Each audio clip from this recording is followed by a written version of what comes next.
Hello and welcome back to another UCL Fantasy Team Selection video. This week we have the second last match day of the season, heading into the second leg of the semi-finals. And this week I've managed to climb 6,000 places up to 15k in the world thanks to a couple of differentials and a fantastic performance from the PSG defence.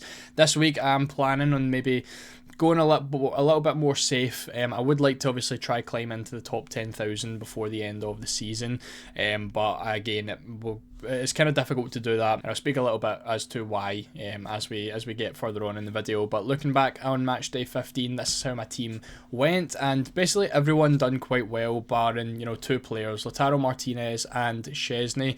On the bench I had Raya, Saka, Saliba. Arsenal obviously didn't really do too well against PSG, getting beat 1-0, and I think I am planning on getting rid of some of them this week. They are probably going to be a little bit of differentials this week, so obviously in my position maybe the best idea would be to keep them, but I just think there's a lot of better players, and again we'll speak about that as to why when we look at our transfers and stuff at the minute. But the PSG defence is the big part as to why I done so well this week. 71 points, which is great considering there only was 2 matches in the entire match day. But Hakimi, Mendes, Pacho, Marquinhos, the quad PSG defence picked up a clean sheet. Obviously Mendes was really good for ball recoveries. I can't actually remember why Pacho ended up with 8 points. I don't think he even picked up that many ball recoveries, but still really nice, of course. Marquinhos and Hakimi doing well as well. Dembele obviously scored. Vitinha, player of the match. Again, I spoke about the importance of having players like Vitinha and Pedri who are just going to pick up player of the match awards. Vitinha, of course, has the penalties as well for PSG, so a really good player to have, getting a 6-pointer, which was fantastic.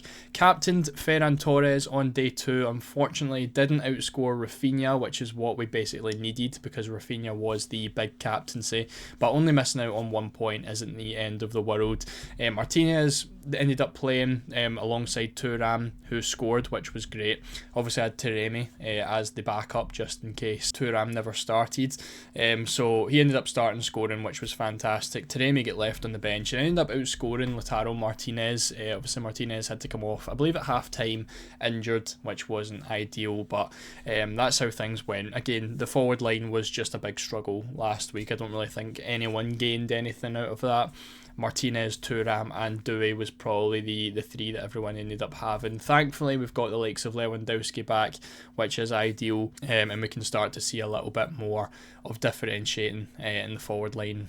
So this is how my team is looking heading into match day 16, and I've got a couple of differentials in there, and again a couple of players that obviously a lot of people just own at the minute. So obviously my big differential that done me well last week was the quad PSG defence. They are at home this week and they do have the highest clean sheet odds for their game against Arsenal, so obviously we're going to be keeping all of those guys, hoping they can pick up another clean sheet.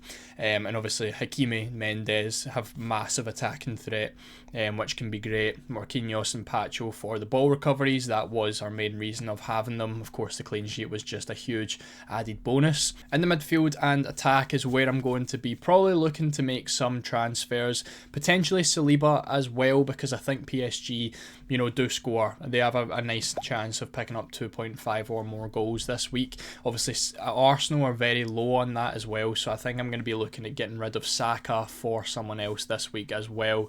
Now the big player that I'm missing out, who has been killing my ranking, is probably a reason why I didn't end up in like the 13,000th and 12,000s, is Lamine Yamal. He's the big midfielder that I've been missing out, that I believe is still the most owned player in the game, with over 50% ownership.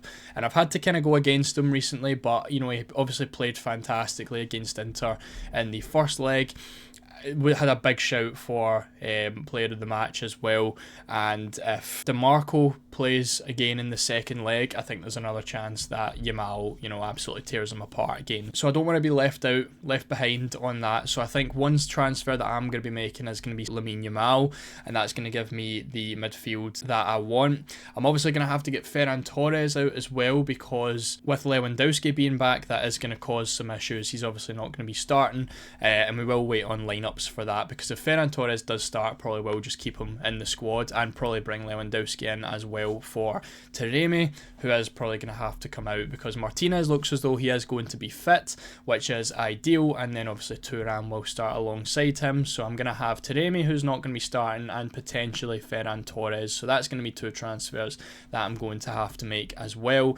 Dembele picked up an injury. It looks as though he is going to be fit though, which is ideal. Again, we've got all of our injury updates over in the Ultimate Guide video, so if you haven't seen that, it came out earlier today. Make sure you go and watch that for everything that you need to know for match day 16. But that is pretty much where I'm at. I think if I'm going to make 4 transfers, obviously we only get 3 moves in the bank, I would like to get out Saka, Torres, Taremi and Saliba. So it is really just a situation of which 3 of the 4 that I would prefer to have out of those, and at this moment in time I think probably Saka is the best option to keep. So at that point maybe I just move Ferran Torres onto Yamal as a sideways move, just kind of thinking off the top of my head. Taremi moves to Lewandowski, that's a fairly obvious move, and then maybe Saliba comes out for someone like a Denzel Dumfries. It feels a little bit like points chasing at that time, because obviously Inter, he's not going to repeat the same thing that he did with the 2 goals and an assist in the first leg, but there's no avenue to move to a Barcelona defender. Obviously Koundé is out injured, Balde has been left out of the Barcelona squad, so there's no real good Barcelona defenders that really look too interesting. Barcelona defence is looking quite weakened, which is why having the double Inter attack is a decent little option.